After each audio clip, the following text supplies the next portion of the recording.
Awesome. Yeah, got a couple thumbs up. Perfect. Well, all right. Looks like everyone has thumbs up. Perfect. So you guys all came to the right meeting. Um, Super exciting stuff. Cool. Let me go ahead and share my screen and we'll jump into it.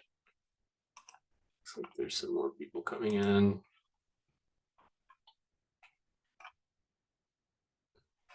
1 second.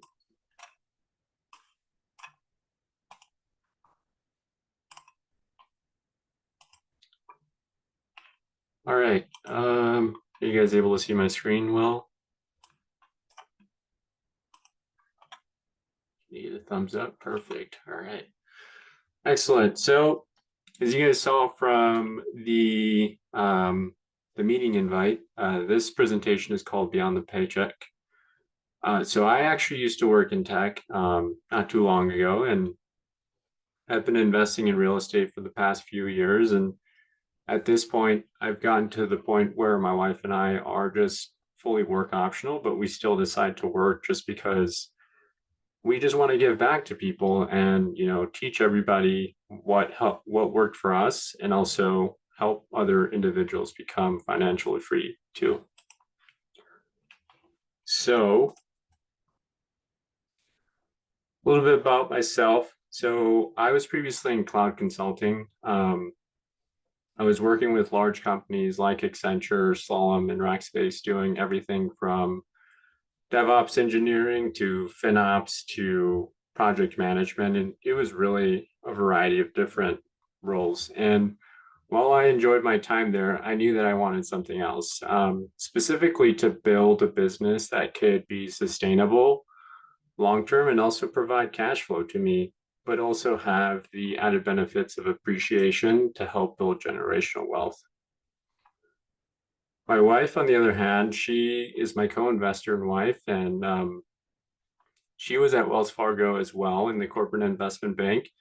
And she was working with large companies, doing M&A with them. And she did that for a while. And she has an MBA in finance. And so we both had W-2s. And when we first met, we knew that this wasn't really the end all be all for us. So we wanted to find an alternative.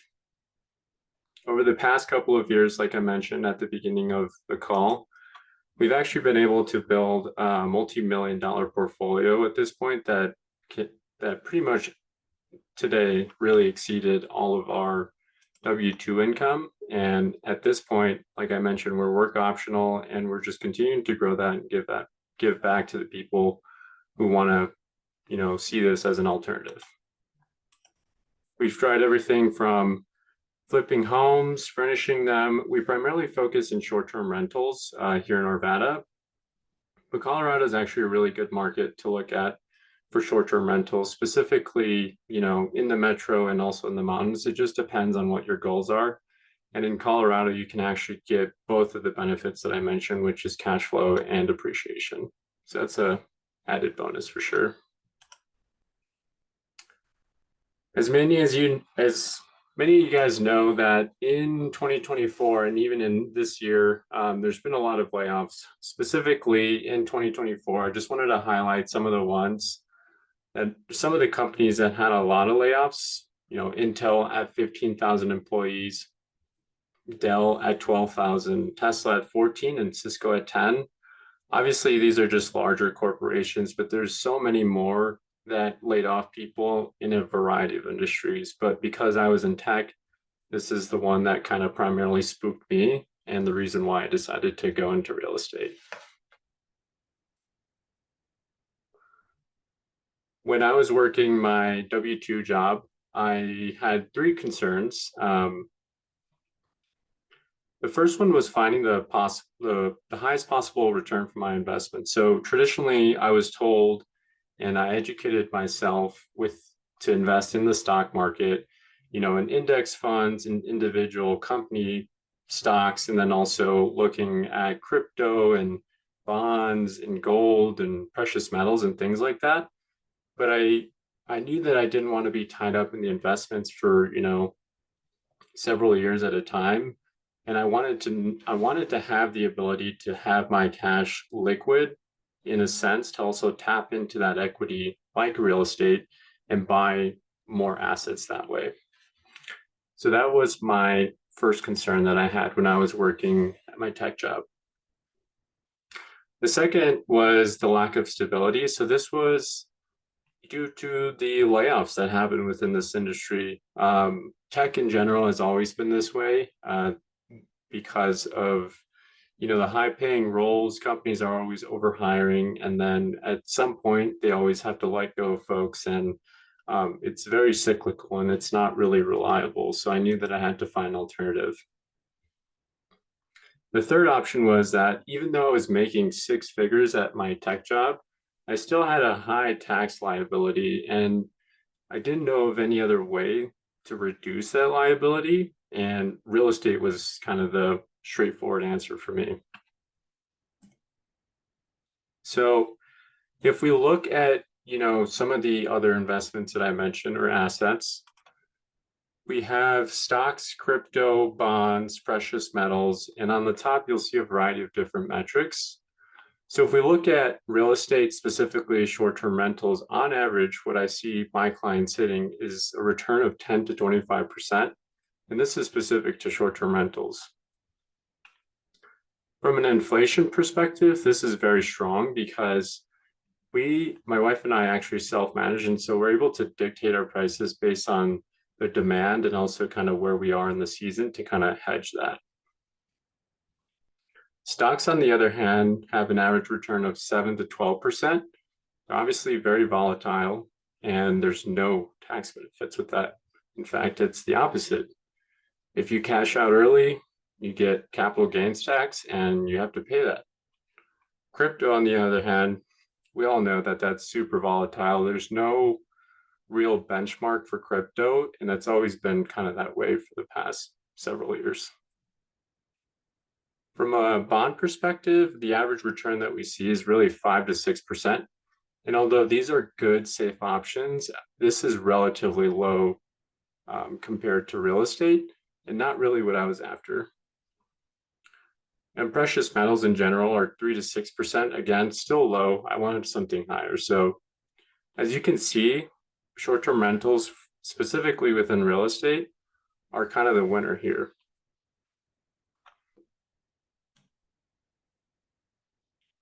So my solution was short-term rental. So I want to take a case study and actually kind of show the process of my thought process when I was originally investing in short-term rentals to see what options were available. So this is a place that's currently for sale here in Arvada. For those that live in Denver, you're probably familiar with this area, but if you're not in Denver, Arvada is like 10 to 15 minutes from Denver, northwest of it. And this place is actually being sold right now for $795,000. Last year alone, it made $111,000 gross revenue, and it actually had similar performance in the prior years. The good thing about buying, a property like this is the fact that this one specifically comes furnished. And as you can tell from the pictures, it's actually themed. Their theme that they chose here was like music, and that tends to do well here in Arvada. So if we look at properties that tend to perform the best, they're generally designed really well and or have some sort of theme or a lot of amenities, and oftentimes all of that. So if we take a look at this one, let's say that we plan to buy this house with 20% down.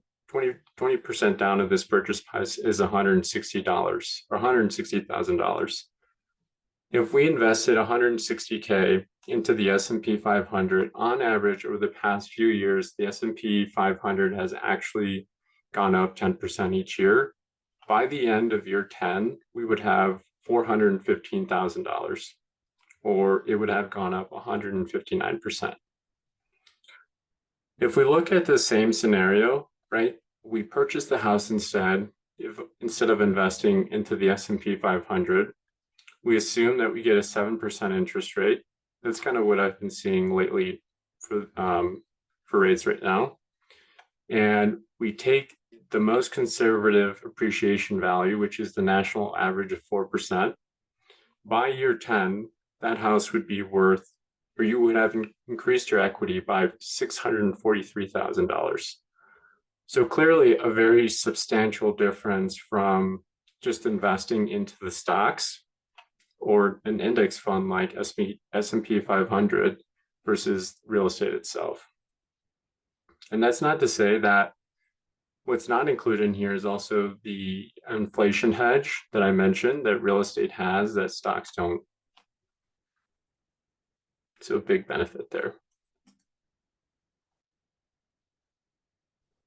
So that was my, concern number one was on the previous page. So how do I get my highest possible return for my investment? So this kind of solidified that answer. The second concern that I mentioned on the previous slide was lack of stability. So how could I create an additional income stream for my family, my wife and I, so that we could continue to go on the path of becoming financially free and work optional? Conservatively, I think that this house would actually make around $2,100 per month or $25,000 a year, but that's actually on the lower end. Most of the time I see that my clients are seeing anywhere between 25 to 50, oftentimes more, just depends on how much money you put into the deal and kind of the financing that you get for the deal. So by year 10, you have accumulated $128,000. So that's at this point right here. Sorry, year 5. And then year 10, it's $256,000. So it's $256,000 plus the $643,000 that I mentioned on this slide. That's what you're gaining so far as opposed to S&P 500. So clearly that's black and white to me already. And when I was going through my research, that was kind of what I was finding. And it was very obvious that real estate was the choice. The third concern that I had was, even though I'm making a lot of money, 6 figures within my tech role, how do I reduce my tax liability and what options are available to me? So there is a tax strategy called bonus depreciation that is essentially available to any investor who self-manages their property. And generally, the way that this works is that you can accelerate your depreciation that you wouldn't otherwise be able to if you didn't invest in managed short-term rentals. So typically, I see that clients can write off 15 to 40% of their investment within the first year and take that credit to be able to reduce their tax liability. So if we look at the purchase price, $795 is what I mentioned the house is for sale right now. Unfortunately, you can't depreciate the land, so we deduce that or deduct that. 15% is what we're estimating the land to be worth. And like I mentioned, generally we see that within the first year we can take up to 40% of that. And the current bonus depreciation rate is at 40%. But with the current administration right now, we're actually seeing conversations that this could go back up to 100%. But as it sits right now, if you were to buy this house, you would be able to offset your tax liability by $108,000 within the first year, which is pretty substantial. If you're a high income earner in a W-2 job, this is substantial. And the benefit is that if you don't use this entire credit within the first year, you can actually carry it into the next year and also reduce your tax liability that way. Most of the time I see that investors are buying a house per year just to reduce their taxes because they're making all this additional income with their short-term rentals. And, most of the time they still have a W-2 or some sort of business that they own. And this is just one of the primary reasons why they invest in real estate.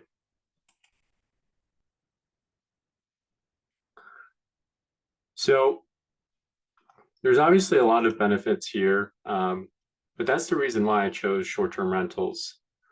When I look at, other options like long-term rentals or medium-term rentals, they don't really provide the returns that short-term rentals do. And because of that, that was kind of the leader for me.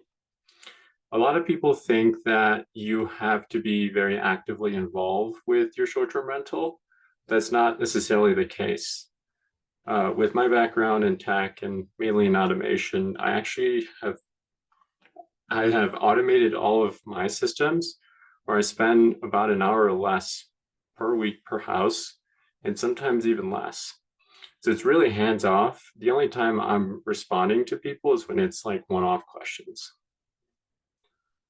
In addition to that, there's also more control around the properties themselves. So in Colorado, if you own real estate and you lease it out to people after 11 months, you're essentially entering a new territory in which you are introduced to tenant laws essentially. And that tends to be a whole different ballgame. And that's just not what I wanted for me. Like I mentioned, you can also take advantage of the tax benefits. So bonus depreciation will let you write off your tax liability from your W-2 income. And that's actually done through a cost segregation study. And the way that works is essentially that there's a group that will come out, mainly engineers, and just take inventory of all the items that are in your house, like light fixtures, doors, door handles, and just accelerate that depreciation that otherwise wouldn't be possible to you if you weren't self-managing your property. And in addition to that, you also get equity growth and appreciation. So you get the principal pay down that's being paid by guests that you don't even know that are just building wealth for you. You also get cash flow. So you're making money each month, and then you get appreciation. So all these combined are really the pieces and the piece of the pie that helps build you wealth and become independent from your job. Any questions so far?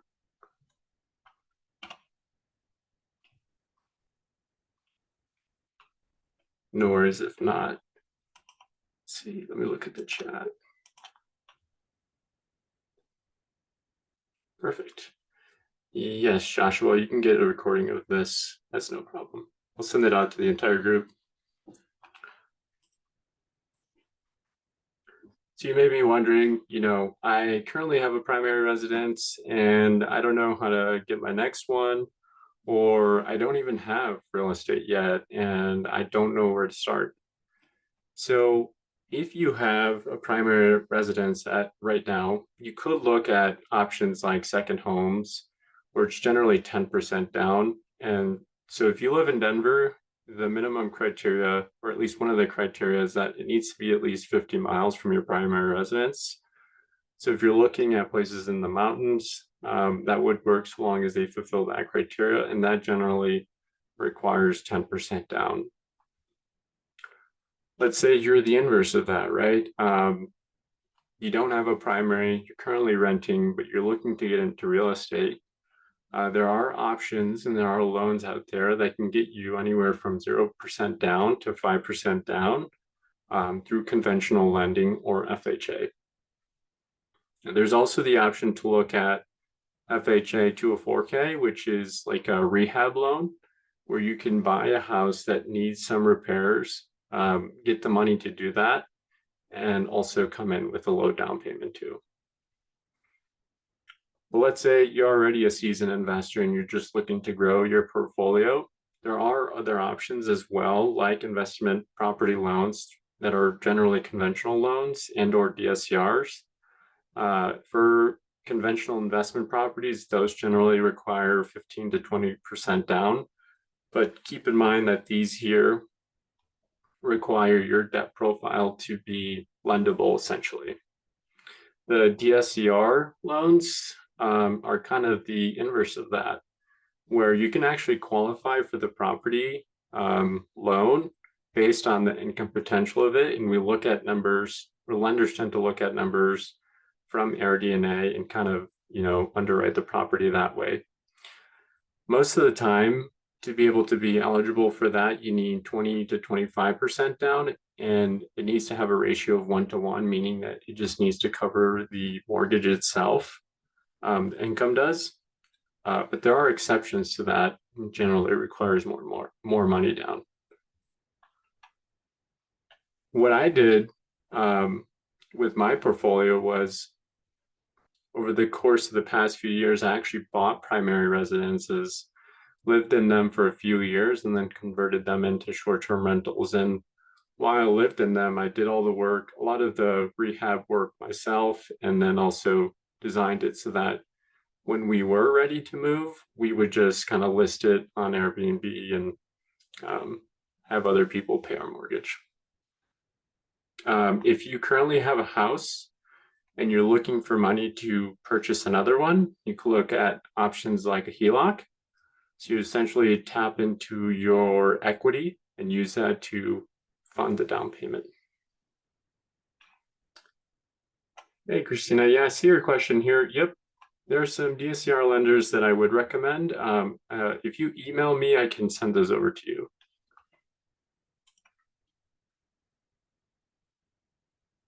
No problem. So you may be wondering, how am I different from the rest of the real estate agents out there? So obviously, being an investor first, I have a lot of knowledge around, what's working here in Colorado. Also, what are the best approaches, and really what our clients that we're working with tend to have the most success with. So the way that the process generally works is we'll start with trying to understand what your goals are, and we'll kind of narrow that process down. And from there, we'll look at the different options or different property types that are available and currently on the market. And we do a lot of underwriting for you as well. So we look at the different strategies like short-term rentals, medium-term rentals, and long-term rentals, and see what is the best way for you to cash flow. What I'm finding now is that short-term rentals are generally the best approach to get the most money each month. From there, we'll do everything that a traditional real estate agent will do. So we'll walk and work with you through the inspections, appraisals, and closing process, but we just don't stop there. Part of what we do with our clients that kind of pushes us further to the top as a top kind of brokerage in Colorado is the fact that we'll actually work with you to become a top performer within your market. So we give you access to all the resources that you need, like vendors, like designers, and even automations, and different best practices that are out there to make your business sustainable going forward.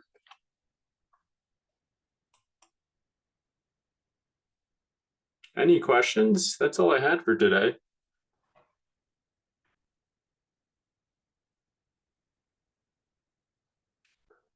Hey, Joe. Yep. Yeah, I can send over some contacts to you that can do the bonus depreciation and cost segregation studies.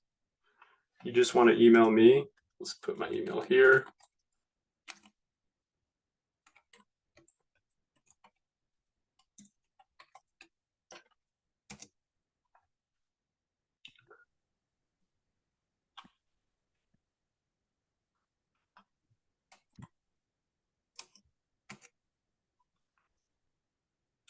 Awesome. I hope that you all found this Hey, insightful. Jonathan. Sorry to interrupt. I have a quick question. Yeah, for sure. Go ahead. Yeah, thanks a lot for taking the time. So, you went over some of the loans that are available and how to raise money to continue to invest in different properties after you've started kind of getting Mm-hmm. into the real estate investment Sure. space. One of the things that I've been not really sure about is how to continue to do that when you're Mm-hmm. kind of basing your loan ability on your income from your W-2. So I know there are a bunch of limitations based on debt to income. Mm-hmm. And then after you take on that first loan, what are you doing to kind of get around that? Or which of these options can you use to not be restricted by that debt to income ratio? Yeah, that's a great question. And that's actually one that I had recently, an issue that I had recently with myself. So Just depending on how much you make and your situation, at some point you will be limited because your debt profile is being used. But oftentimes, what I see lenders doing is that they're able to kind of offset your mortgages if you have leases in place, long-term leases in place.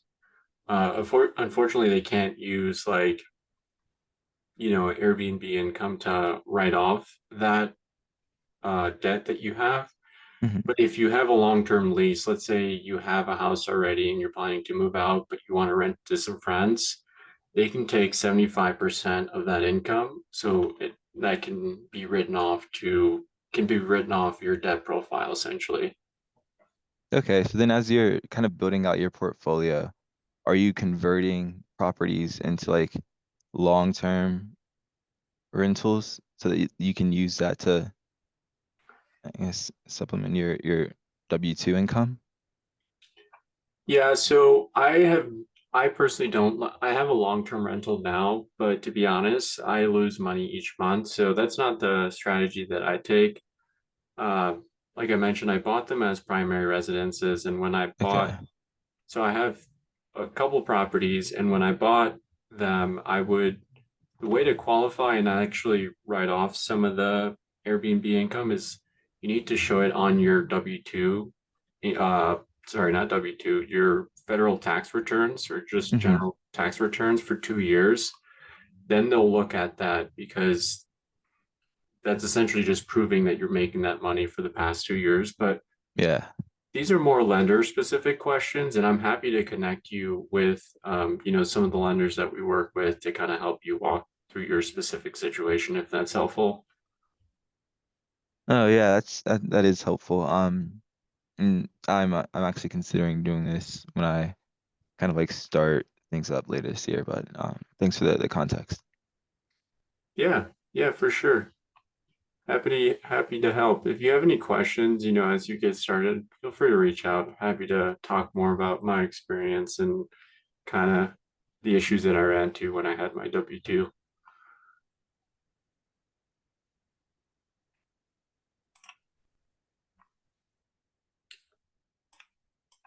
All right, seeing a couple questions here.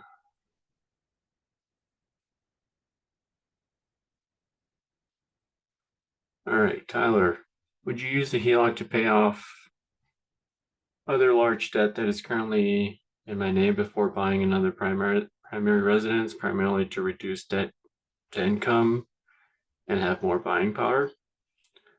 That is a great question. I would definitely talk to a lender and see what they would recommend.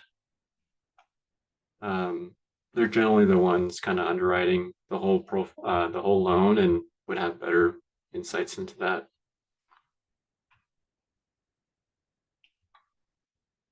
Yeah, if you email me, Tyler, I can send you over some contacts. All right. Other question. Do you have any recommendation when you get started? Should you set it up through an LLC for each house to limit liability or under your name? Um, that's definitely an option. Some people do have LLCs, some people don't. Really just depends. There's other forms of protection or ways to protect yourself from liability through umbrella policies or additional riders on insurance policies. Um, I have a combination of both. It just depends on how the loan structure is as well.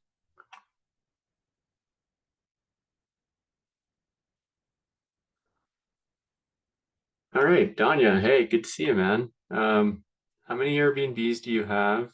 I'm curious how you're getting 10% return year over year and only 2% or 2,000 monthly on a 700K asset. Great question. So this was just a case study. My portfolio is a bit different because I bought a couple of years ago when interest rates were 3%. So on one of my properties, I cash flow around $7,000, and on my other one, I cash flow around 3,000.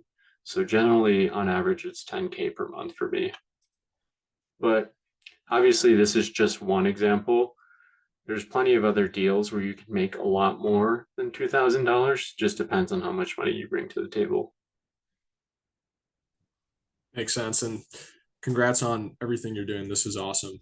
Um, yeah, really interested on the Airbnb side, especially in a market that's more attractive. Doing it in Champaign, and it's not as attractive of a market, but I think when you consider long-term rentals, there's definitely a difference there. Do you take into account like maintenance? And I understand maintenance isn't a kind of fixed cost every month, every year, Mhm. but do you set aside like a 2% of property value, or how do you think about it?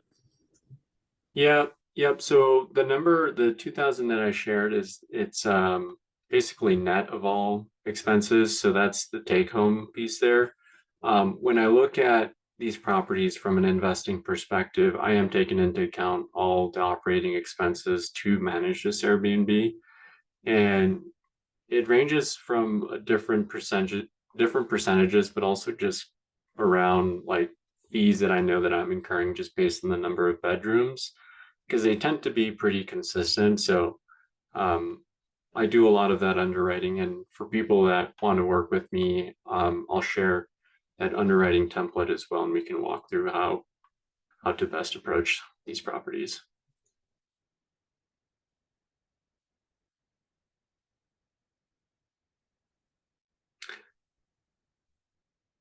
Cool. Also regarding being in tech space as a primary occupation, how feasible was it for you to sort of build up this SDR business while working full time? That's a great question, Tyler. It took a lot of time initially, but that's because I was getting started in a space that was very new to me. Um, at the time when I started, I was working at Accenture, so I was working really long hours, working remotely, 10 plus hours a day. And so I had a 9 to 5, really a 9 to 7, and then a 7 to 12. And the 7 to 12 was my short term rental business. And that was just getting it off the ground. But now at this point, like most of my clients, with all the resources that we have, they spend, 1 hour per property per week. The initial phase of starting a property is more time consuming, depending on if you decided to do it yourself or hire it out. Just depends on how much time you want to be involved with it.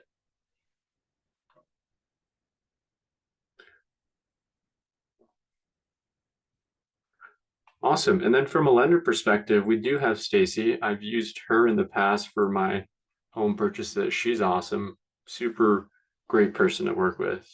Her contact info is here, and I'll post that to the chat.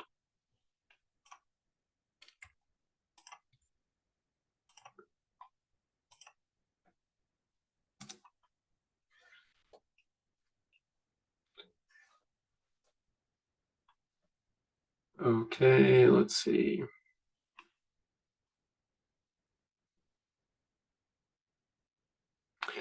All right, Melissa, I see the question you posted. So how long did I have my W-2 job before or while building up my portfolio? So I kept my job for about 5 years. Um, Towards the later half, the last 2 years, I decided to go with a job that was very low maintenance and very predictable. And so that kind of helped with the transition there. Um, but it's definitely possible. I know people that are small business owners that don't have any time and are still able to manage it.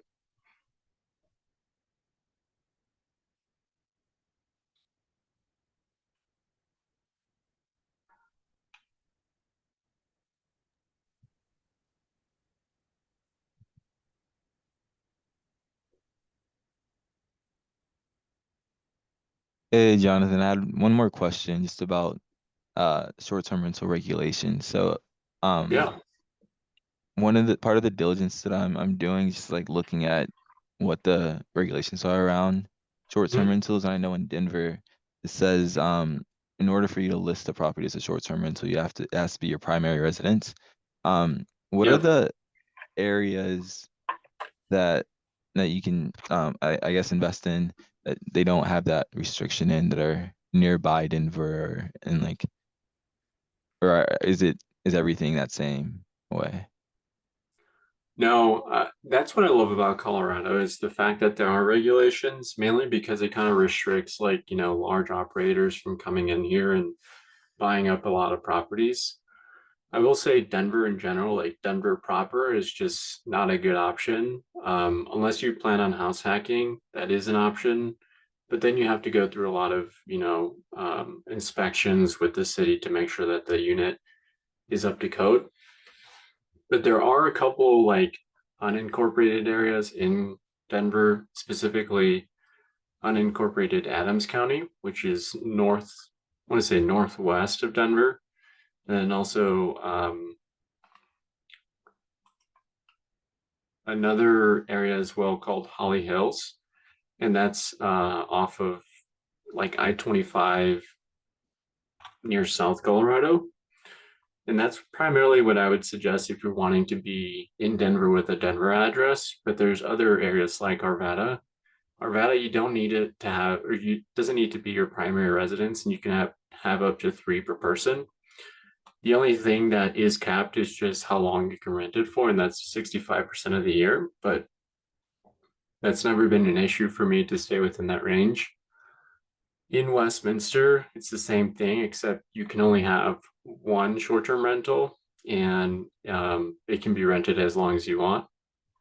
And then we look at other areas like Centennial, where you can have a short-term rental. It doesn't need to be your primary residence, but it's capped at 8 people. And then you look at, the mountain markets. Most of the time in the mountain markets, the rentals are restricted based on the septic capacity, and then also kind of the condition of the well too. So there are a lot of options out there. Thank you. Yeah. Yeah, and I can also help with those regulations.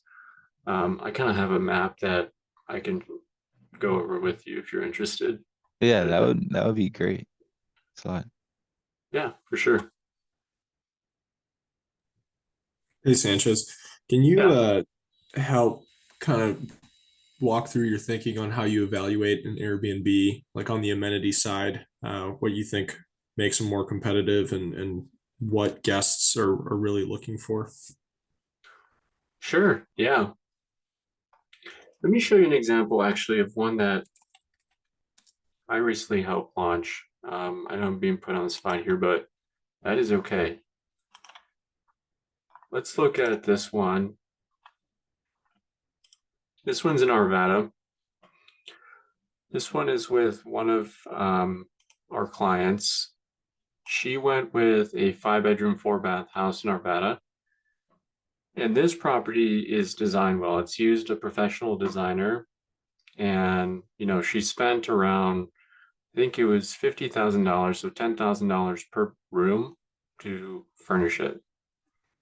As you can tell, and it has a lot of space to, let me show you the kitchen, to see people. It's designed very well. It's very aesthetic. The rooms have awesome, design choices with king beds, wallpaper, things that really just pop and want to make you book the property.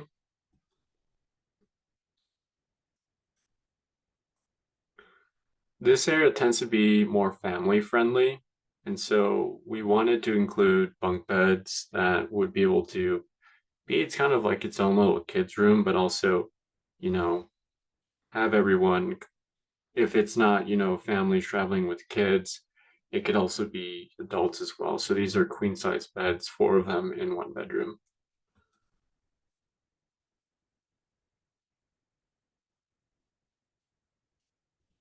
So when you think about what does well here in Colorado, it's things like this, amenities. So they have a fire pit, they have a hot tub back here, they have yard games, they have outdoor seating spaces, grills, things that a lot of people just don't want to pay for, but that are often sought after by guests.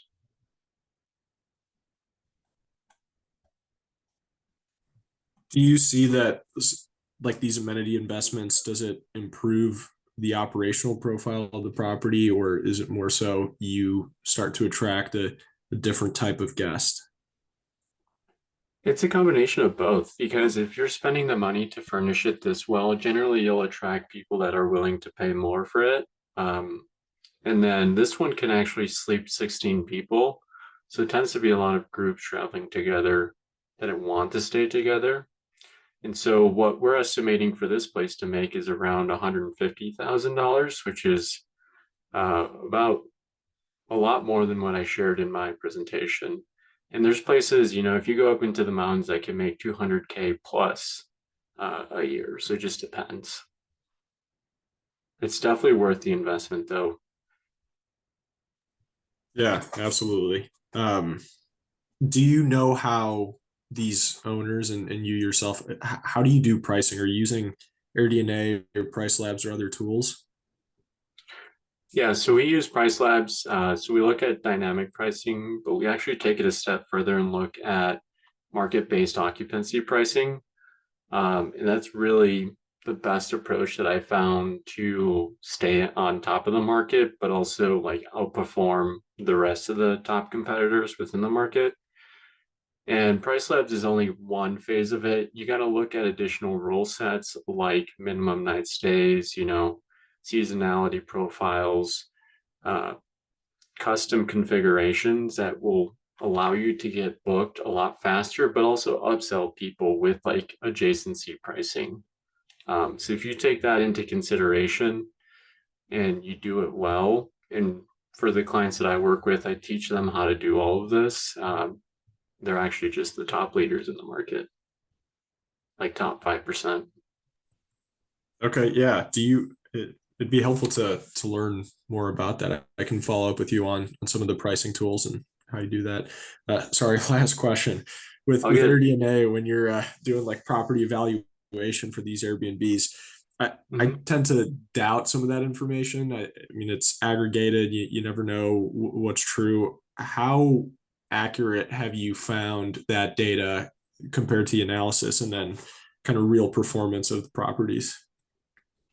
Yeah, it's usually what we start off with. Completely agree with you. It's not, 100%, but because we've worked with so many investors, we have a whole database of their properties and what they're actually making. So we'll start with the RDNA numbers and then kind of reference those to get a better benchmark.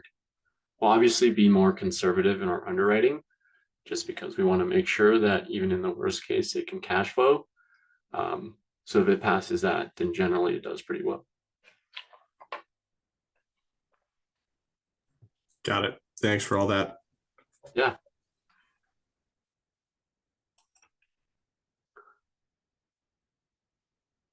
Awesome questions. These are really good stuff. Um, Hey Tyler, I see your comment about I would love to buy or I would love a regulations map matrix. Feel free to reach out to me and I can share some more about this. That's no problem. The other one was, are there any restrictions against non-owner occupied homes? No, it just depends on the area that you're investing in. Like I mentioned, Arvada, Westminster, Centennial, they don't need to be your primary residence. That's just Denver Metro. There's obviously more areas in the mountains too.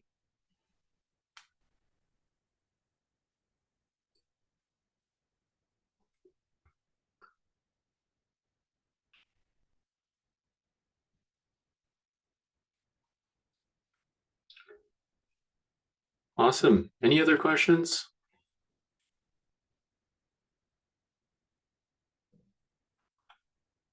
Yeah, one last question. What's kind of like price range that you're seeing is ideal for like the best income generating properties in the Denver slash surrounding areas? Yeah. So generally in the Denver metro area, you're rewarded for having a larger home with more bedrooms that can seat more people. So 4+ bedrooms tend to do better than 3+ or 3 bedroom houses. And mainly it's single family homes that do well. in the Denver metro. And the price range for that can really vary, just depends on the area you're looking at. So in Arvada, Arvada is where I invest. Price ranges can go anywhere from 650 up to 850 for 5 bedrooms, just depending on the level of finishes and kind of the state of the house. If you look at more of like the foothills, like a town called Bailey, that's kind of mountainous area, you can get homes that are 3, 4 bedroom houses for 650 up to 750. And generally for those areas, you're rewarded for being more secluded and having, the outdoors in your backyard. So it just depends on your price range. All right, thank you. Yep. Out of curiosity, it sounds like you invest mostly in the Denver metro area. Just curious why you didn't choose the mountains. That's actually our next investment. We're looking at purchasing in Blue River, which is like 15 minutes from Breck, but those home prices are from 1.2 million to 1.5. So we've just been saving up for that. Got it. And I know that mountain range, price points are much higher, but even like a condo or something more related to that front, is that a type of short-term rental that Good Neighbor also does? Yeah, we can definitely help out with condos. I will say that sometimes the HOAs are restrictive around allowing short-term rentals within the building. So we just have to go on it by a case-by-case basis and see what's out there and available. Okay, great. Yeah. Thank you. Yeah.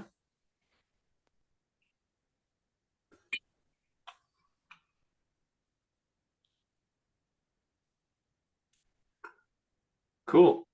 Well, that is all I had. I'll send out the recording to the group here. If you have any questions, feel free to reach out. Otherwise, I hope you all have a good day. Thanks, Jonathan. Yeah. Thank Thank you.